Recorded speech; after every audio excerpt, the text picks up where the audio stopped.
கோயில்களை நிர்வகிப்பதற்கு இந்துக்களை தவிர யாருக்கும் உரிமை கிடையாது. தேவாலயங்களை நிர்வகிப்பதற்கு கிறிஸ்தவர்களை தவிர யாருக்கும் உரிமை கிடையாது. அதே போலத்தான் இஸ்லாமியர்களுக்கு பாத்திரமான வக்ஃபு சொத்துக்களை நிர்வகிப்பதற்கு முஸ்லிம்களை தவிர எவனுக்கும் அதிகாரம் கிடையாது. யாரேனும் இதில் தலையிட நினைத்தால் எங்களுடைய போராட்டம் வெடிக்கும், தொடர் போராட்டங்களாக மாறும். இந்த இந்திய நாடே ஸ்தம்பிக்கின்ற வகையிலே எங்களுடைய போராட்டங்கள் தொடர்ந்து கொண்டே இருக்கும். இது இறுதி வடிவம் அல்ல, ஆரம்பம் தான். இந்த சட்டத்திலிருந்து மோடியும் அவருடைய வகையராக்களும் பின்வாங்கவில்லை என்றால் நாங்கள் எங்களுடைய போராட்டத்திலிருந்து பின்வாங்க மாட்டோம், ஓய மாட்டோம். நாங்கள் இந்த போராட்டத்தில் இங்கேயே அமர்ந்தோம்னா எங்களை யாராலையும் பின்வாங்க வைக்க முடியாது. லட்சக்கணக்கான ஏக்கர் சொத்துக்களை பாஜகவின் கண்களை உறுத்துகிறதா? வாரிய நிர்வாகத்தில் சாவிகளை நுழைக்க துடிக்கும். என்ன நியாயம், என்ன நியாயம், நியாயவான்களே இது என்ன நியாயம்? முஸ்லிம்களின் சொத்தை நிர்வகிக்க காவிகள் துடிப்பது என்ன நியாயம்? ராமர் கோவில் நிர்வாகத்தில்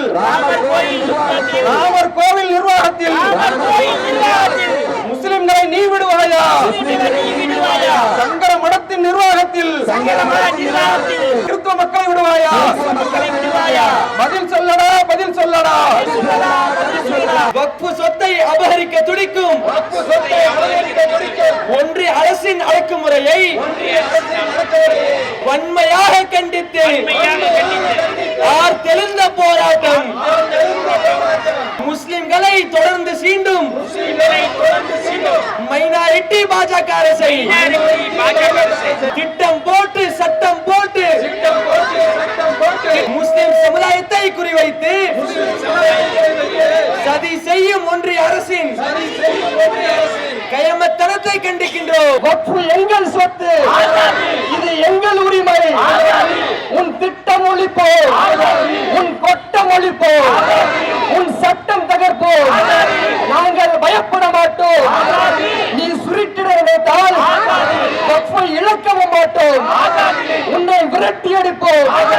எங்கள் உரிமையை காக்க நாங்கள் உயிரையும் கொடுப்போம். அஸ்ஸலாமு அலைக்கும் வரஹ்மத்துல்லாஹி வபரகாத்துஹு. இறைவனின் அன்பும் அருளும் நம் அனைவரின் மீதும் உண்டாவதாக என்ற பிரார்த்தனையோடு ஆரம்பம் செய்கிறோம். அன்பார்ந்த சகோதர சகோதரிகளே, இங்கு கூட்டப்பட்டிருக்கிற இந்த கூட்டம் எதற்காக என்பதை இங்கு எழுப்பப்பட்ட கோஷத்தின் வாயிலாகவே நாம் ஓரளவு அறிந்திருப்போம். ஒன்றிய பாஜக மைனாரிட்டி அரசு தொடர்ந்து ஆட்சிக்கட்டிலில் அமர்ந்த முதல் சிறுபான்மையினர்களுக்கு எதிராக, குறிப்பாக முஸ்லிம்களுக்கு எதிரான பல்வேறு விதமான சட்டங்களை இயற்றிக் கொண்டிருக்கிறது. அதில் தற்பொழுது வக்ஃபு சட்டத்தில் சில திருத்தங்களை செய்து முஸ்லிம் சமுதாயத்திடமிருந்து அவர்களுக்கு பாத்திரமான இந்த சொத்துக்களை கொள்ளைப்புறம் வழியாக அபகரித்து கார்ப்பரேட்டுகளுக்கு தாரை வார்க்கும் விதமாக சில சட்ட திருத்தங்களை மேற்கொண்டுள்ளது. இதை கண்டிக்கும் விதமாகத்தான் இங்கு இந்த ஆர்ப்பாட்டம் கூட்டப்பட்டுள்ளது. இந்த ஆர்ப்பாட்டத்தினுடைய நோக்கம் என்ன, என்னென்ன சட்ட திருத்தங்களை கொண்டு வந்திருக்கிறார்கள் என்பதை பார்ப்பதற்கு முன்னால் இந்த வக்ஃபு சொத்து என்றால் என்ன என்பதை நாம் புரிந்து கொள்ள வேண்டும். வக்ஃபு சொத்து என்பது ஏதோ அரசாங்கம் இந்த இஸ்லாமியர்களுக்கு கொடுத்த சொத்துக்கள் கிடையாது. பாஜக அரசு தாரை வார்த்தது கிடையாது. முஸ்லிம் முன்னோர்கள், முஸ்லிம் மன்னர்கள், ஜமீன்தார்கள், செல்வந்தர்கள் எல்லாம் இந்த இஸ்லாமிய மக்கள் தங்களுடைய மத வழிபாட்டை சரியாக செய்ய வேண்டும் என்பதற்காக பள்ளிவாசல்களை நிறுவுவதற்காகவும் இஸ்லாமிய கல்விகளை போதிக்கின்ற கல்வி நிலையங்களை உருவாக்குவதற்காகவும் கல்வியிலே முஸ்லிம் சமுதாயம் முன்னேற வேண்டும் என்பதற்காகவும் இஸ்லாமிய சமுதாயத்தினுடைய வாழ்வாதாரத்தை மேம்படுத்தக்கூடிய ஒரு நோக்கத்திலே இறைவனுடைய நன்மையை எதிர்பார்த்து தானமாக வழங்கிய சொத்துக்கள் தான் இந்த வக்ஃபு சொத்துக்கள் என்பது. இதை யாரும் எந்த தனி நபரும் உரிமை கோர முடியாது. எத்தனை ஆண்டுகள் ஒருவன் சட்டத்துக்கு புறம்பாக ஆக்கிரமித்து வைத்திருந்தாலும் கூட வக்ஃபு என்பது முழுக்க முழுக்க இறைவனுக்கு பாத்திரமானது. இறைவனிடத்தில் நன்மையை எதிர்பார்த்து தான் இந்த முஸ்லிம்கள் முஸ்லிம் முன்னோர்கள் இந்த சமுதாயத்துக்காக கொடுத்து விட்டு சென்றார்கள். அதை எக்காலத்திலேயும் யாரும் உரிமை கோரவும் முடியாது, யாருக்கும் அது உரிமையாக பாத்திரப்படவும் செய்யாது. அப்படியான ஒரு சொத்து தான் வக்ஃபு சொத்து என்பது. இஸ்லாமிய சமுதாயத்தினுடைய நிலையை முன்னேற்ற வேண்டும் என்பதற்காக கொடுக்கப்பட்ட சொத்துக்கள். இது நாடு முழுவதும் பல்வேறு இடங்களிலே பரவி கிடக்கிறது. கிட்டத்தட்ட வக்ஃபுக்கு கீழே 9.5 லட்சம் ஏக்கர் அளவுக்கான சொத்து மதிப்பு இருக்கிறது. இதனுடைய மதிப்பு கிட்டத்தட்ட 1.25 லட்சம் கோடி. இத்தகைய சொத்து என்பது இந்திய அரசாங்கத்திற்கு கீழே இருக்கின்ற ராணுவத்துறை, அதற்கு அடுத்ததாக ரயில்வே துறை, இந்த 2 துறைகளுக்கும் தான் அதிகமான சொத்துக்கள் என்பது இருக்கிறது. இந்த 2 துறைகளுக்கு அடுத்தபடியாக வக்ஃபுக்கு கீழே தான் அதிகப்படியான சொத்துக்களும் அதனுடைய மதிப்புகளும் இருக்கிறது. இந்த சொத்தை முஸ்லிம் சமுதாயத்திடமிருந்து பறிக்க வேண்டும் என்பது RSS அஜெண்டாக்களில் ஒன்று. RSS அஜெண்டாவை அச்சிலம் பிசகாமல் பின்பற்றி அதை சட்டத்தின் துணை கொண்டு நிலைநாட்ட வேண்டும் என்பதுதான் பாசிச பாஜக அரசுடைய திட்டம். இந்த திட்டங்கள்ல பல்வேறு விஷயங்களை அவர்கள் நடைமுறைக்கு கொண்டு வந்து விட்டார்கள்.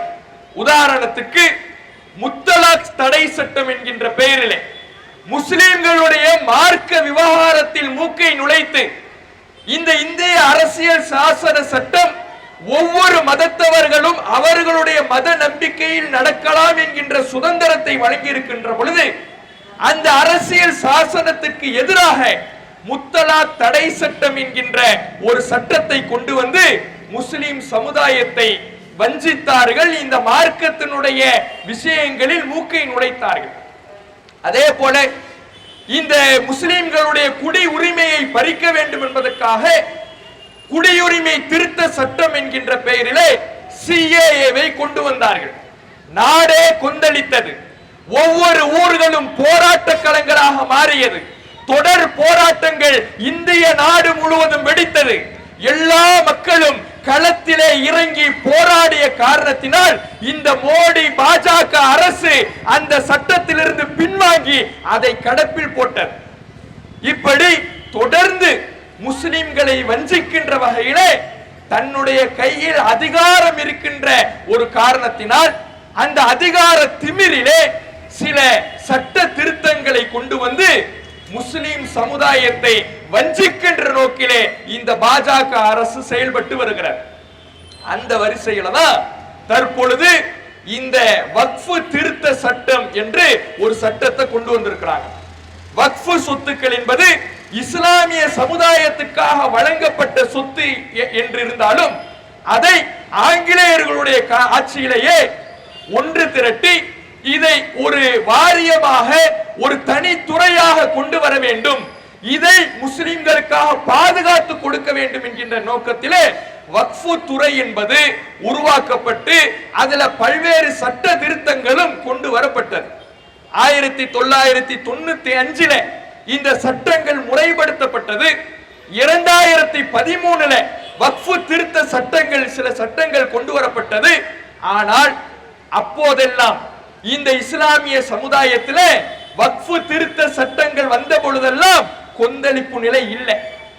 ஏன்னா அந்த சட்டங்கள் எல்லாம் முஸ்லிம்களுடைய அந்த வக்ஃபு சொத்தினுடைய நோக்கத்தை சிதைக்கின்ற வகையில இல்லை, வக்ஃபு சொத்தினுடைய நோக்கத்தை இல்லாமலாக்குகின்ற வகையில இல்லை.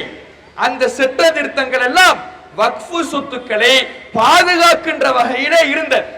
ஆனா தற்பொழுது இந்த பாஜக அரசு கொண்டு வந்திருக்கிற திருத்தம் என்கின்ற பெயரிலே 44 திருத்தங்களை செய்திருக்கிறது.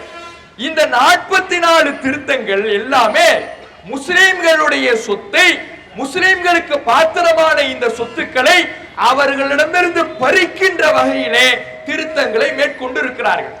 உதாரணத்துக்கு ஒரு சிலர்களை பார்ப்போம். 1995 வக்ஃபு திருத்த சட்டம் என்பது சில சட்டங்கள் திருத்தப்படுகிறது, நெறிமுறைப்படுத்தப்படுகிறது. அதுல இருக்கக்கூடிய சட்டம் என்ன? இந்த வக்ஃபு சொத்துக்களை நிர்வகிப்பவர்கள் வக்ஃபு கவுன்சிலுடைய அதிகாரிகளாக, தலைமை அதிகாரிகளாக இருப்பவர்கள், செயலாளர்களாக இருப்பவர்கள் முஸ்லிமாகத்தான் இருக்க வேண்டும் என்று 1995 இயற்றப்பட்ட சட்டம் சொல்லுகிறது. ஆனா இப்போ 2024 இவர்கள் திருத்த சட்டம் என்கின்ற பெயரிலே முன்மொழிந்திருக்கிற இந்த சட்டம் என்ன சொல்லுதுன்னா, முஸ்லிம்களுடைய சொத்தை, பள்ளிவாசல்களை, மதரசாக்களை, முஸ்லிம்களுக்கு பாத்திரமான மத வழிபாட்டு தலங்களை முஸ்லிம் அல்லாதவர்களும் நிர்வகிக்கலாம் என்று ஒரு திருத்தத்தை கொண்டு வராங்க. அன்பார்ந்த சகோதரர்களே, பிரமத அன்பர்களே, யோசித்து பாருங்கள். உங்களுடைய கோயில்களில் நாங்கள் உரிமை கேட்கின்றோமா? கோயில்களை நிர்வகிக்கின்ற உரிமைகளை எங்களுக்கு தாருங்கள் என்று யாராவது கேட்கின்றோமா? அப்படி கேட்பது அநாகரிகம் என்பது இந்த இஸ்லாமிய சமுதாயத்துக்கு தெரியும். அப்படி யாரும் கேட்பது கிடையாது. கிறிஸ்தவ ஆலயங்களை இந்துக்களும் இஸ்லாமியர்களும் நிர்வகிக்க வேண்டும் என்று சொல்ல முடியுமா? அப்படி சொல்வது அநாகரிகம் என்பது எல்லா மக்களுக்கும் தெரியும். ஆனா இந்த மோடி பாஜக அரசு முஸ்லிம்களுடைய பள்ளிவாசல்கள் அடங்கியிருக்கிற, மதரசாக்கள் அடங்கியிருக்கிற இந்த வக்ஃபை முஸ்லிம் அல்லாதவர்களும் நிர்வகிக்கலாம் என்று சட்டத்தை கொண்டு வராங்கன்னா, எப்பேற்பட்ட மத சுதந்திரத்தில் தலையிடுகின்ற விஷயம்! மதச்சார்பற்ற நாடு என்று இந்த இந்திய நாடு உலக அரங்கிலே போற்றப்படுகின்ற நாடு. அப்படிப்பட்ட இந்த நாட்டில் இந்த இந்திய அரசியலமைப்பு பிரிவு 26, பிரிவு 30, பிரிவு 13 இதுவெல்லாம் இந்திய அரசு நமக்கு சுதந்திரத்தை தருகிறது. இந்த ஒருவர் தங்களுடைய மத நம்பிக்கையின் அடிப்படையிலே எந்த மதத்தவர்களாக இருந்தாலும் அவர்கள் மத நம்பிக்கையின் அடிப்படையிலே சொத்துக்களை நிர்வகிக்கலாம். உரிமையை இந்திய அரசியல் சாசனம் தருகிறது. இந்திய அரசியல் சாசன சட்டம் இப்படி நமக்கு தந்திருக்கின்ற பொழுது அந்த உரிமையை பறிக்கின்ற வகையிலே இந்த திருத்த சட்டம் என்கின்ற பெயரிலே இவ்வளவு பெரிய ஒரு அரசியலமைப்புக்கு எதிரான தாக்குதலை மோடி பாஜக அரசு தொடுக்கிறது. எதிர்க்கட்சிகள் கண்டனங்களை தெரிவிக்கிறார்கள், இதற்கு பல எதிர்ப்புகளை தெரிவிக்கிறார்கள். நடுநிலை கண்ணோட்டத்தோடு சிந்திக்கின்ற அனைத்து மக்களும் இந்த சட்டத்துக்கு எதிராக போர் கொடி முக்குகிறார்கள். ஆனாலும் அமித்ஷா பேசுகிறார், இதை நாங்கள் கொண்டு வந்தே தீருவோம் என்று. அப்ப என்ன நோக்கம் இவங்களுக்கு? முஸ்லிம்களுடைய சொத்துல தலைமை அதிகாரியாக முஸ்லிம் அல்லாதவர்களை கொண்டு வர வேண்டும், சங் பரிவார சிந்தனையுடையவர்களை கொண்டு வர வேண்டும், சிறுபான்மையினரை அழித்து ஒழிக்க வேண்டும் என்கின்ற இந்துத்துவ சிந்தனை கொண்டவர்களை கொண்டு வர வேண்டும். கொண்டு வந்து இந்த இஸ்லாமியர்களிடத்தில் இருக்கக்கூடிய சொத்துக்களை நாம் அபகரிக்க வேண்டும், அவர்களுடைய மத விவகாரங்களிலே தலையிட வேண்டும், பள்ளிவாசல்களில் அவர்களுடைய மத விவகாரங்களை நடத்துவதற்கு அவர்களை அனுமதிக்க கூடாது. இதுதான் அவர்களுடைய நோக்கமாக இருக்கிறது. அதே போல மாநில வக்ஃபு கவுன்சிலையும் வக்ஃபு போர்டு மெம்பர்களாக 50% மட்டும் முஸ்லிமாக இருந்தால் போதுமானது. வக்ஃபு போர்டுன்னு இருக்குது, அதுல உறுப்பினர்களாக 50% மட்டும் முஸ்லிம் இருந்தா போதும்.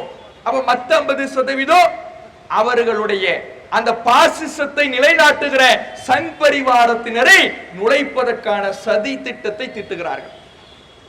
யோசிச்சு பாருங்க, மத சார்பற்ற நாட்டின் மீது தொடுக்கின்ற போர் கொடியாக இது இருக்கிறது.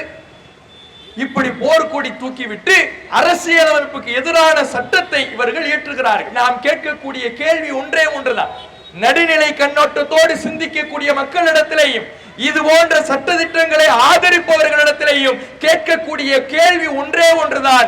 கோயில்களை நிர்வகிப்பதற்கு இந்துக்களை தவிர யாருக்கும் உரிமை கிடையாது. தேவாலயங்களை நிர்வகிப்பதற்கு கிறிஸ்தவர்களை தவிர யாருக்கும் உரிமை கிடையாது. அதே போலத்தான் இஸ்லாமியர்களுக்கு பாத்திரமான வக்ஃபு சொத்துக்களை நிர்வகிப்பதற்கு முஸ்லிம்களை தவிர எவனுக்கும் அதிகாரம் கிடையாது. யாரேனும் இதில் தலையிட நினைத்தால் எங்களுடைய போராட்டம் வெடிக்கும், தொடர் போராட்டங்களாக மாறும். இந்த இந்திய நாடே ஸ்தம்பிக்கின்ற வகையிலே எங்களுடைய போராட்டங்கள் தொடர்ந்து கொண்டே இருக்கும்.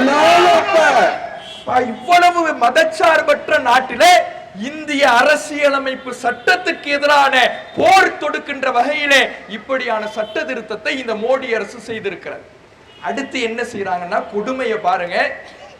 இந்த சொத்தை ஒருத்தன் ஆக்கிரமிச்சு வச்சிருக்கிறான். ஏன்னா பஞ்சாப், ஹரியானா போன்ற மாநிலத்தில எல்லாம் பெரும்பான்மையான சொத்துக்கள் ஆக்கிரமிக்கப்பட்டுடுச்சு. இவ்வளவு நம்முடைய தமிழ்நாட்டில் பல்வேறு அரசு அலுவலகங்கள் கூட வக்ஃபு சொத்தை ஆக்கிரமிச்சுதான் கட்டப்பட்ட. அரசு அலுவலகங்கள் வக்ஃபு சொத்தை ஆக்கிரமித்து மதுரையில, திருச்சியில இது போன்று பல்வேறு இடங்களில் வக்ஃபு சொத்துக்கள் ஆக்கிரமிக்கப்பட்டிருக்கிறது. பல கார்ப்பரேட் நிறுவனங்களால் ஆக்கிரமிக்கப்பட்டிருக்கிறது. இதுக்கெல்லாம் என்ன சட்ட திருத்தம் கொண்டு வந்திருக்கிறாங்க தெரியுமா? 1995 சட்டத்துக்கு எதிராக ஆக்கிரமித்தது ஆதாரத்தோடு நிரூபணமாகும் பொழுது அவனுக்கு 2 ஆண்டுகள் கடும் காவல் தண்டனை, நான் பெயிலபிள் கேஸ், பெயில்ல எல்லாம் வெளியே வர முடியாது. இதே 95 சட்டம் சொல்லுது. இதை எப்படி திருத்தி இருக்கிறாங்கன்னா, கடும் காவல் அப்படிங்கறதெல்லாம் எடுத்தாச்சு, ஏதோ தண்டனை கொடுக்கப்படுமா, நான் பெயிலபிள நீக்கியாச்சு. இதெல்லாம் நீக்கிட்டு சும்மா பேருக்கு ஒரு பெட்டி கேஸை போல மாத்திட்டாங்க. அதுல எல்லாம் கொடுமை இன்னொன்னு என்னன்னா, இப்படி ஆக்கிரமிச்சவன் 12 வருஷம் அதை பயன்படுத்திக்கிட்டு இருந்தான்னா அந்த சொத்து அவனுக்கு. 12 வருஷம் அவன் கையில இருந்துச்சுன்னா அவன் அதை எடுத்துக்கலாம். பள்ளிவாசல்கள் இருக்கிறது நம்முடைய வக்ஃபுக்கு கீழே, மையவாடிகள் இருக்கிறது, இன்னும் ஏராளமான இடங்கள் இருக்கிறது. அந்த இடங்கள்ல ஒருத்தவன் 12 வருஷம் ஆக்கிரமிச்சு இருந்தான்னா அவனுக்கே அந்த சொத்து போயிடும்னா யாரு சொத்தை யாருக்குடா கொடுக்கிறது? இந்த இஸ்லாமிய மக்களுடைய வாழ்வின் முன்னேற்றத்துக்காகவும் மத வழிபாடுகளுக்காகவும் கொடுக்கப்பட்ட சொத்தை எவனுக்கு பத்திரமாக்கி கொடுப்பது? இது யாருடைய அதிகாரம்? எங்கள் இறைவனுக்கு சொந்தமான சொத்தை யாருக்கும் கொடுப்பதற்கு அதிகாரம் இல்லை. அப்படியான ஒரு சட்ட திருத்தத்தை 12 வருஷம் கையில வச்சா அவனுக்கே போயிடும்னு எழுதி வச்சிருக்கிறாங்கன்னா எவ்வளவு பெரிய கொடுமை. மக்கள் சிந்திக்கணும், எங்களுடைய பிரமத அன்பர்கள் சிந்திக்கணும். உங்கள் மத்தியிலே நாங்கள் குரல் கொடுப்பதற்கு காரணம் என்ன? என்ன முஸ்லிம்னா ஒரே போராடிக்கிட்டே இருக்கிறானே, ரோட்ல கத்திக்கிட்டே இருக்கிறானே, ஆர்ப்பாட்டம் நடத்திக்கிட்டே இருக்கிறானே, இப்படி முஸ்லிம் அல்லாத நண்பர்கள் நினைத்து விடக் கூடாது. எங்களுடைய நிலைமை இந்த நாட்டில் அப்படிதான் இருக்குதுங்கிறத புரிஞ்சுங்க. இந்த நாட்டில, இந்திய நாட்டில, மதச்சார்பற்ற நாட்டில அண்ணன் தம்பிகளாக பழகி வருகிறோம், மாமன் மச்சான்களாக பழகி வருகிறோம். அப்படி இருக்கும் பொழுது இந்த பாசிச பாஜக அரசு பிரித்தாளும் சூழ்ச்சியின் மூலமாக முஸ்லிம்களை விரோதிகளாக காண்பித்து எங்களுடைய உரிமைகளை ஒவ்வொன்றாக பறித்து, அடிப்படை உரிமை மட்டுமல்ல, வாழ்வதற்கே இந்த நாட்டில் ஒவ்வொரு நாளும் இஸ்லாமியர்கள் போராட வேண்டிய நிலைமையில தான் நாங்க, பரிதாப நிலையில தான் வாழ்றோம். அதனாலதான் நாங்க வீதியில இறங்கி குரல் கொடுக்கின்றோம். அப்ப இவ்வளவு மோசமான சட்டங்களை மத விவகாரத்திலே தலையிட்டு நான் கேட்கிற முஸ்லிம்களுக்கு அவர்களுக்கு பாத்திரமான சொத்தை, அவர்களுடைய மத அடிப்படையில் கொடுக்கப்பட்ட சொத்தை நிர்வகிக்கிறதுக்கு இந்த நாட்டில் உரிமை இல்லையா? இந்த நாட்டில் அந்த உரிமையை கூட இஸ்லாமியர்கள் இழந்து விட்டார்களா? அப்படியான அடிப்படை உரிமை கூட இல்லாத அளவுக்கு இஸ்லாமியர்களுடைய உரிமைகள் கிள்ளிக்கீரையாக மாறிவிட்டதா? எவ்வளவு பெரிய மோசமான செயல். இன்னும் பார்க்கிறோம், இந்த வக்ஃபு திருத்த சட்டத்துல எவ்வளவு பெரிய அபத்தமான நிபந்தனைகளை எல்லாம் இட்டிருக்கிறாங்கன்னா, அபகரிச்சவனுக்கு சொத்தையே கொடுத்துருவாங்களாம். இல்ல நிர்வாகிகளாக சின்ன சின்ன முத்தவள்ளிகள் இருப்பாங்க, ஜமாத்தாரர்கள் இருப்பாங்க, அவங்க தப்பு செஞ்சுட்டா அவங்களுக்கு 1 லட்சம் வரை அபராதம். எவனோ ஒருத்தன் அபகரிப்பானா அவனுக்கு இந்த நீ புடி எடுத்துட்டு போ அப்படின்னு கொடுத்துருவானா. இவன் உட்கார்ந்துகிட்டு சின்ன சின்ன தப்பு செய்வன்ல அவனும் தண்டிக்கப்பட வேண்டியவன் தான். ஆனா இவர்களுக்கு முஸ்லிம் விரோத போக்குத்தான் என்பது எதிலிருந்து பட்டவர்த்தனம் ஆகிறது என்றால், அபகரிப்பவனுக்கு சொத்தை கொடுத்துவிட்டு நிர்வாகியாக, ஜமாத்தாராக, முத்தவள்ளியாக இருப்பவருக்கு 1 லட்சம் வரை அபராதம் என்று விதிக்கிறார்கள் என்றால், இதுல முஸ்லிம் விரோத போக்க தவிர வேற ஒண்ணு இல்லைங்கிறது இதுல இருந்தே தெரியுதா இல்லையா? அப்ப எவ்வளவு பெரிய கடுமையான இந்த அரசியல் அமைப்புக்கு எதிரான ஒரு சட்ட திருத்தத்தை இந்த மோடி அரசு கொண்டு வந்திருக்கிறது. அப்ப ஒவ்வொரு மதத்தவர்களுக்கும் அவரவர்களுக்கான சுதந்திரம் என்பது இருக்கும். இந்த நாடு வழங்கி இருக்கிறது. அப்ப நாட்டுக்கே எதிரானவர்கள் தான் இந்த பாஜகவினர் என்பதை இந்த நேரத்தில் நாம புரிந்து கொள்ள வேண்டும். இன்னும் பாருங்க, இந்த சட்ட திருத்தத்துல இவர்கள் இந்த தலைவர், செயலாளர், இது போன்ற உறுப்பினர்கள் இவர்கள் எல்லாம் முஸ்லிம் அல்லாதவர்களையும் சேர்க்கலாம்னு சொல்றாங்க. அப்போ இன்னைக்கு யோசிச்சு பாருங்க, காசி விஸ்வநாதர் கோயில் இருக்குது. இந்த காசி விஸ்வநாதர் கோயிலுக்குன்னு ஒரு சட்டம் இருக்கு. என்னன்னா, அதுல பல பேர் நிர்வாகிகளா இருப்பாங்க. அதுல 2 பேர் யாருன்னா, அந்த மாவட்டத்தினுடைய கலெக்டரும் அந்த மாவட்டத்தினுடைய கமிஷனரும் அங்க நிர்வாகியாக இருக்கணும் அந்த சட்டம் சொல்லுது. அதுல எப்படின்னு கவனிங்க, கலெக்டர் ஒருவேளை முஸ்லிமாக இருந்தால், இந்து அல்லாதவராக இருப்பார் என்றால், அந்த கலெக்டருக்கு அடுத்தபடியாக இந்துக்களில் யார் மிகப்பெரிய பொறுப்பில் இருக்கிறாரோ அவர்தான் அந்த கோயிலை நிர்வகிக்க வேணும். இது அவங்க மத சுதந்திரம், இது தப்பே கிடையாது, இப்படித்தான் இருக்கணும், இதுதான் சரி. இன்றைக்கு எங்க இருக்கக்கூடிய கோயிலாக இருந்தாலும் சரி, இந்த பெரம்பலூர்ல இருக்கிற கோயிலா இருந்தாலும் சரி, எந்த ஊரில் இருக்கின்ற கோயில்களாக இருந்தாலும் சரி, அதை இந்துக்கள் தான் நிர்வகிக்க வேண்டும், அதுதான் சரி. அதில் ஒரு இஸ்லாமியன் வந்து தலையிட்டாலும், ஒரு கிறிஸ்தவர் வந்து தலையிட்டாலும் அந்த இந்துக்கள் தட்டி கேட்க வேண்டும், உரிமை குரல் எழுப்ப வேண்டும். ஒரு கிறிஸ்தவ தேவாலயம் இருக்கிறது, அதை கிறிஸ்தவர்கள் தான் நிர்வகிக்க வேண்டும். அங்கே ஒரு முஸ்லிம் வந்து தலையிட்டால், அங்கே ஒரு இந்து வந்து தலையிட்டால் அந்த கிறிஸ்தவர்கள் உரிமை குரல் எழுப்பணும், அதுதான் சரி. ஆனா இங்க இஸ்லாமியர்களுக்கு என்ன பண்றாங்கன்னா, சட்டமாவே மாத்துறாங்க. அதை யார் செய்யறா? இந்த இந்திய நாட்டை ஆளுகிற பாஜக அரசே முஸ்லிம் விரோத போக்கே தன்னுடைய தலையாய கடமை என்கின்ற இருக்கிற பாஜக அரசு சட்டத்தின் துணை கொண்டே முஸ்லிம் மட்டும் நிர்வகிக்க கூடாது, இந்துக்களும் நிர்வகிங்க பள்ளிவாசல இந்துக்களும் கிறிஸ்தவர்களும் நிர்வகிங்க, முஸ்லிம்களுடைய பாடசாலைகளை இந்துக்கள் வந்து நிர்வகிங்க. அப்ப ஒரு மதத்தின் மீது தொடுக்கின்ற போர் தானே இது. இது ஒரு மத விவகாரத்தில் தலையிடுவதானே, இந்திய அரசியல் அமைப்புக்கு எதிரான ஒரு போர் கொடி தானே. அதைத்தான் இன்றைக்கு இந்த பாஜக அரசு செய்து கொண்டிருக்கிறது என்பதை நாம புரிந்து கொள்ள வேண்டும். இந்த ஆர்ப்பாட்டம் இங்கு மட்டுமல்ல, நேற்றிலிருந்து தமிழகத்தினுடைய ஒவ்வொரு தலைநகரங்களிலேயும் இந்த ஆர்ப்பாட்டம் வெடித்துக் கொண்டிருக்கிறது. எல்லா இடங்களிலேயும் மக்களுடைய கோஷங்கள் எழுப்பப்பட்டுக் கொண்டிருக்கிறது. இது இறுதி வடிவம் அல்ல, ஆரம்பம் தான். இந்த சட்டத்திலிருந்து மோடியும் அவருடைய வகையராக்களும் பின்வாங்கவில்லை என்றால் நாங்கள் எங்களுடைய போராட்டத்திலிருந்து பின்வாங்க மாட்டோம்,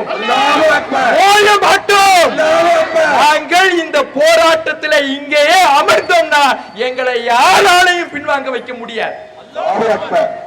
அப்ப இதை நாங்க எச்சரிக்கையாக சொல்லிக் கொள்கிறோம். அப்ப நாம இன்னும் கவனிக்க வேண்டிய விஷயம், இதுல இன்னொரு சட்ட திருத்தம் என்னன்னா, முன்னாடி இது இந்த வக்ஃப்ல சொத்தை கணக்கிடுறது, அளவிடுறது, அதனுடைய அந்த பிரச்சனைகளை சரி செய்யறதெல்லாம் அந்த ஆணையத்தினுடைய தலைவர், சர்வேயர் இவங்களுடைய கையில தான் இருந்துச்சு. இப்ப முழு அதிகாரமும் கலெக்டர் கையிலையா. கலெக்டர் தான் எல்லா முடிவையும் எடுப்பாராம். வக்ஃப்ங்கிறது முஸ்லிம்களுக்கு பாத்திரமான சொத்து. முஸ்லிம்களுக்கு பாத்திரமான சொத்துல ஏற்கனவே இருக்கிற 95ல இயற்றப்பட்ட சட்டம் சரியா இருக்குது. சரியா இருக்கிற சட்டத்துல திருத்தங்கிற பேர்ல கலெக்டர் எல்லாத்தையும் பாத்துக்குவாரா. என்னத்தை பாத்துக்குவாரு? வட மாநிலங்கள்ல முஸ்லிம்களுடைய வீடுகள் இடிக்கப்பட்டுச்சே, கலெக்டர் பார்க்க தான் செஞ்சார். என்ன செஞ்சாரு? பாபர் மசூதி இடிக்கப்பட்டத என்ன செஞ்சாரு? பார்க்க தான் செஞ்சார். அதே மாதிரி இங்க வக்ஃபு சொத்தை ஒருத்தவன் ஆக்கிரமிச்சான்னா கலெக்டர் என்ன பண்ணுவாரு? பாப்பார். அதுக்கு மேல என்ன பண்ணிடுவாரு? சரி, இங்க தமிழ்நாட்டுல நம்ம மாநிலத்துல ஓரளவு சரியா இருக்கும்னு நம்ம நம்பினாலும் வட மாநிலத்துல நம்ப முடியுமா? எல்லாமே சங் பரிவாரம், எல்லாம் பாசிச சிந்தனையோடு இருக்கக்கூடியவர்கள். இவர்கள் அந்த பள்ளிவாசலுடைய விவகாரத்தை முடிவு செய்வாங்கன்னா இவங்க யாரு பக்கம் நிப்பாங்க? அரசு வக்ஃபு சொத்தை ஆக்கிரமிச்சிருக்கு. அரசுட்ட வக்ஃபு போய் முறையிடுது, இது எங்க சொத்துன்னு.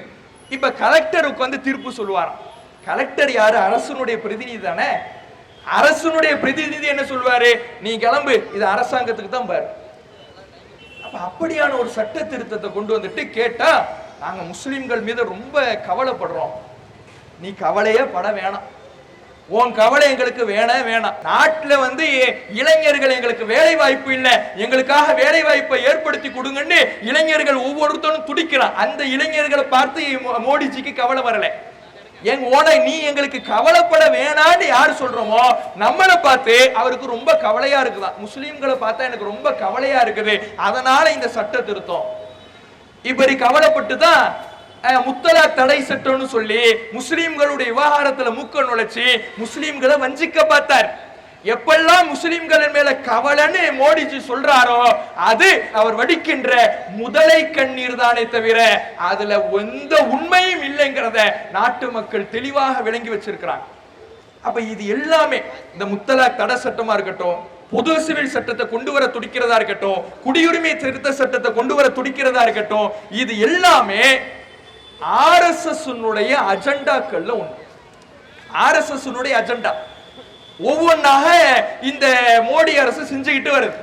அதுல இன்னொன்னு என்ன? காஷ்மீரினுடைய சிறப்பு அந்தஸ்து பிரிவு 370 இதை என்ன பண்ணிட்டாங்க? நீக்கிட்டாங்க. சரி, மாநிலத்துக்கு சிறப்பு அந்தஸ்துங்கிறது காஷ்மீருக்கு மட்டும் இருக்குதான்னு கேட்டா இல்ல. அருணாச்சல பிரதேசத்துக்கு இருக்குது, மிசோரத்துக்கு இருக்குது, நாகாலாந்துக்கு இருக்குது, இப்படி ஏராளமான மாநிலங்களுக்கு சிறப்பு அந்தஸ்து என்பது இந்த இந்திய அரசியல் அமைப்பு வழங்கி இருக்கிற. ஆனா காஷ்மீரினுடைய சிறப்பு அந்தஸ்தை மட்டும் இந்த மோடி அரசு வந்து நீக்குது. ஏன்? RSS agenda. இந்த காஷ்மீர்ல உள்ள மக்களை எல்லாம் தீவிரவாதியாகவும் பயங்கரவாதி அவன் உரிமை அடிப்படை உரிமைக்காக போராடி கொண்டிருக்கிறான். ஜனநாயக அடிப்படையிலே அந்த காஷ்மீரகத்திலே அமைக்கப்பட்ட ஆட்சியை கவிழ்த்து விட்டு இந்த மோடி அரசு ஒரு காட்டு தர்பாரை அங்கே நிகழ்த்தியது. அப்படி நிகழ்த்திட்டு இன்னைக்கு சமீபத்தில் கூட எல்லாரும் கேள்விப்பட்டிருப்போம் அமரன் ஒரு படம். இந்த அமரன் படம் என்ன? காஷ்மீர் மக்களையும் முஸ்லிம்களையும் தீவிரவாதிகளாக சித்தரிச்சு எடுக்கப்பட்ட படம். ஒரு ராணுவ வீரருடைய தியாகத்தை புகழலாம், தப்பே இல்லை, புகழணும். ஏன்னா அவங்க செய்யற தியாகத்துக்கு ஈடு கிடையாது, அதை நாம எல்லா இந்தியர்களும் ஒத்துக்கொள்கிறார்கள். ஆனா இவன் என்ன பண்றானா, அது யாரு? கமலஹாசன். இந்த கமலஹாசனுடைய எல்லா காலங்கள்லயும் வேலையே என்னன்னா முஸ்லிம்களை தீவிரவாதியா காட்டிக்கிட்டே இருக்கணும். ஏன்னா அதெல்லாம் அந்த பாசிசத்தினுடைய சங்பரிவாரத்தினுடைய செயல் திட்டங்கள்ல ஒண்ணு. அதை செய்து முடிக்கக்கூடிய கைகூலிகளில் கமலஹாசனும் ஒருத்தன். ஆரம்பத்திலிருந்து முஸ்லிம்களை தீவிரவாதிகளை காட்டிட்டு கடைசியா விஸ்வரூபத்துல ஒரு பெரிய அடி இஸ்லாமிய சமுதாயத்தால கொடுக்கப்பட்டுச்சு. அதுல அடங்கி கடந்தவன் இப்போ ஒரு போர்வையை போத்திக்கிட்டு வரான். நான் ராணுவ வீரருடைய தியாகத்தை படையெடுக்கிறேன்னு ஒரு போர்வையை போத்திக்கிட்டு கல்ல உள்ள நுழைகிறான். ராணுவ வீரருடைய தியாகம் போற்றப்பட வேண்டியதுதான். ஆனா அந்த தியாகம்ங்கிற பேர்ல நீ எதை கொண்டுட்டு வர? காஷ்மீர் மக்களை தீவிரவாதியா சித்தரிக்கிற. காஷ்மீர் மக்கள் என்பவர்கள் அவர்கள் தங்களுடைய அடிப்படை உரிமைக்காக போராடி கொண்டிருக்கிறார்கள். இந்த ராணுவத்திலையும் சமீபத்தில் கூட திருமுருகன் காந்தி என்பவர் ஒரு பத்திரிகை செய்தி கூட வெளியிட்டார். என்ன? இந்த காஷ்மீர் மக்களை தீவிரவாதியா சித்தரிச்சு ஒரு படம் வந்திருக்குது. ஏதோ காஷ்மீர் மக்கள்லாம் ராணுவத்தை அடிச்சு விரட்டுற மாதிரி எடுத்திருக்கிறான். ராணுவத்தை அவன் என்ன அடிச்சானா? அதுக்கு அடிச்சது கல்லெடுத்து அடிச்சதுக்கு காரணம் என்ன? இந்த ராணுவம் அப்பாவி மக்களை அங்க போய் கொன்று குவிச்சிச்சு. ஒருத்தனை கூட்டிட்டு போய் ஒரு 3 பேரை கூட்டிட்டு போயிட்டு ஒருத்தனை வெட்டி துண்டு துண்டாக்கிட்டு அந்த உடம்ப ஒரு பையில போட்டு இன்னொருத்தவன்ட்ட கொடுத்து நீ அதை போய் ஆத்துல போட்டுட்டு வான்னு சொல்றது. எதை? அப்பாவி மக்களை. இவ்வளவு பெரிய கொடுமைகளை ராணுவம் செஞ்சுச்சு. அங்க இருக்கக்கூடிய பெண்களை பாலியல் துன்புறுத்தலுக்கு ஆளாக்கியது. இதெல்லாம் அவர் புள்ளி விவரத்தோட சொல்றார். சொல்லிட்டு அப்படி பாலியல் துன்புறுத்தல் கொடுத்ததுனால இந்த பெண்கள் தங்களுடைய மானத்தை பாதுகாப்பதற்காக கல்லால் அடித்தார்கள். அதை நீ எப்படி காட்டுற? நீ யோக்கியனா இருந்தா 2 தரப்பு நியாயங்களையும் வைத்து பேச வேண்டும். 2 தரப்பு நியாயங்களையும் மக்கள் முன்னிலையில வைத்திருக்க வேண்டும். அப்படி வைக்காமல் முஸ்லிம்களை தீவிரவாதிகளாக சித்தரித்து நீ எடுத்திருக்கிறாய், உன்னோடு நான் விவாதத்துக்கு தயார்னு அவர் பகிரங்கமா சவால் விட்டார். இதே தான் அவனுக்கு வேலை. அந்த கமலஹாசனுக்கு இதே வேலை, முஸ்லிம்களை தீவிரவாதியா காட்டிக்கிட்டு இருக்கணும். அந்த காஷ்மீர் சிறப்பு அந்தஸ்தை நீக்கணுங்கிறது RSS அஜெண்டா. இப்படி முஸ்லிம்களை தீவிரவாதிகளா சித்தரிச்சு, பயங்கரவாதிகளாக சித்தரிச்சு இன்னும் நீ படம் எடுப்பினா, இன்னும் நீ உன்னுடைய அந்த RSS அஜெண்டாவை நீ செயல்படுத்துவினா, இந்த முஸ்லிம் மக்கள் நீ எந்த கட்சியில கூட்டணி இருக்கிறியோ அந்த கட்சிக்கே பதிலளிக்க தயாராக இருக்கிறோம். கமலஹாசன் விஷயத்துல இங்க இருக்கக்கூடிய திராவிட கட்சிகள் ஜாக்கிரதையா இருக்கணும். திராவிட போர்வையை போத்திக்கிட்டு வரக்கூடிய கருங்காலி இவன், முஸ்லிம்களை வஞ்சிக்க கூடியவன். இவன் விஷயத்துல ஜாக்கிரதையா இருக்கணுங்கிறதையும் நாங்க சொல்லிக் கொள்றோம். அப்ப இப்படி காஷ்மீர் விஷயத்திலையும் இந்த RSS அஜெண்டாவை செயல்படுத்தி முஸ்லிம் மக்களை வஞ்சித்தது. இதுல தான் கடைசியா மிச்சம் மீதி இருக்கக்கூடிய RSS அஜெண்டாவுல இந்த வக்ஃபு, CAA ஏற்கனவே கொண்டு வர முயற்சித்து ஒரு பதிலடி முஸ்லிம்களால் கொடுக்கப்பட்டதுனால அது கிடப்புல கிடக்குது. பொது சிவில் சட்டம் இதையெல்லாம் கொண்டு வர இப்ப மோடி அரசு துடிச்சுக்கிட்டு இருக்கு. கடைசியாக சொல்லிக் கொள்கிறோம், இப்படி தொடர்ச்சியாக RSS அஜெண்டாக்களை கொண்டு வந்து முஸ்லிம்களுடைய வாழ்வுரிமையையும் முஸ்லிம்களுடைய வக்ஃபு சொத்துரிமையையும் பறித்து முஸ்லிம் சமுதாயத்தை வஞ்சிக்க நினைத்தால் அதற்கு தக்க பதிலடி கொடுக்க இந்த இஸ்லாமிய சமுதாயம் எல்லா காலங்களிலேயும் தயாராக இருக்கிறது. நீ அபகரிக்க வந்தா நாங்க அந்த சொத்தை பாதுகாக்க எந்த எல்லைக்கும் போவோம். இது எங்கள் இறைவனுடைய சொத்து, எங்கள் இறைவனுக்காக எங்கள் முன்னோர்கள் கொடுத்த சொத்து. அந்த பள்ளிவாசலை, மதரசாவை பறிப்பதற்கு நீ எந்த விதத்தில் வந்தாலும் நாங்கள் எதிர்கொள்ள தயாராக இருக்கிறோம் என்பதை எச்சரிக்கையாக இங்கே சொல்லிக்கொண்டு, இந்த வக்ஃபு சொத்தை பாதுகாப்பதற்காக இந்த கூட்டம் நடக்குது. பிற மத அன்பர்களும் இதுல கவனிச்சிங்க, நாங்க அடிப்படை உரிமைக்காக போராடிக்கிட்டு இருக்கோம். இங்க நாங்க கத்துறது, கூச்சம் போடுறது, குரல் எழுப்புவது எல்லாமே எங்களுடைய அடிப்படை உரிமைக்காக. அதுவும் இந்த இந்திய அரசியல் அமைப்பு சாசனம் எங்களுக்கு தந்திருக்கின்ற அடிப்படை உரிமையை, எல்லா மக்களுக்கும் தந்திருக்கின்ற அடிப்படை உரிமை. இந்துக்களுக்கு என்ன உரிமை இருக்குதோ அதே உரிமை இஸ்லாமியனுக்கும் இருக்கிறது. கிறிஸ்தவனுக்கு என்ன உரிமை இருக்கிறதோ அதே உரிமை இஸ்லாமியனுக்கும் இருக்கிறது. அந்த உரிமையை கேட்டுத்தான் இங்கே போராடி கொண்டிருக்கிறோம். நீங்களும் கொஞ்சம் யோசித்து பாருங்கள். இந்த வக்ஃபு திருத்த மசோதாவிற்கு எதிராக இந்த வக்ஃபு திருத்த சட்டத்தை கொண்டு வந்து வக்ஃபு சொத்துக்களை இந்த பிரித்தாளும் சூழ்ச்சியை கையாளுகிற பாஜக அரசு முன்வந்தால், எங்களுடைய சொத்துக்களை, பள்ளிவாசலையும் மதரசாக்களையும் அபகரிக்க வந்தால், எங்களோடு இஸ்லாமியர்களோடு எங்களுடைய தொப்புள் கொடி உறவுகளான இந்து மக்களும் கைகோர்த்து களத்தில் நிற்பார்கள். அதை எச்சரிக்கையாக இந்த மோடி அரசுக்கு சொல்லிக்கொண்டு நிறைவு செய்து கொள்கிறோம். அஸ்ஸலாமு அலைக்கும் வரஹ்மத்துல்லாஹி வபரகாத்துஹு. கைவிட மாட்டோம், கைவிட மாட்டோம், கைவிட மாட்டோம், கைவிட மாட்டோம், ஒருபோதும் கைவிட மாட்டோம், ஒருபோதும் கைவிட மாட்டோம். நீ அடக்க நினைத்தால் நாங்கள் அடக்க கொடுப்போம். குறித்து தளத்தை நாங்கள் ஒழித்து காட்டுவோம். நாங்கள் பயன்பட மாட்டோம், அடக்க மாட்டோம். இது ஒவ்வொரு நாடும் உன் உறக்க தலையும். இது விடுதலை மாற்றம். இது நாட்டை தொடரும். உன் ஆளும் ஆட்சி அது விரைவில் அழியும். ஜோர் சே போலோ ஆசாதி, பாரி பாரி ஆசாதி, ஆசாதி. இஸ்லாம் மற்றும் சமுதாய செய்திகளை அறிந்து கொள்ள தமிழ்நாடு தௌஹீத் ஜமாஅத் யூடியூப் பக்கத்தை உடனடியாக சப்ஸ்கிரைப் செய்து கொள்ளுங்கள். மேலும் பெல் பட்டனையும் கிளிக் செய்து கொள்ளுங்கள்.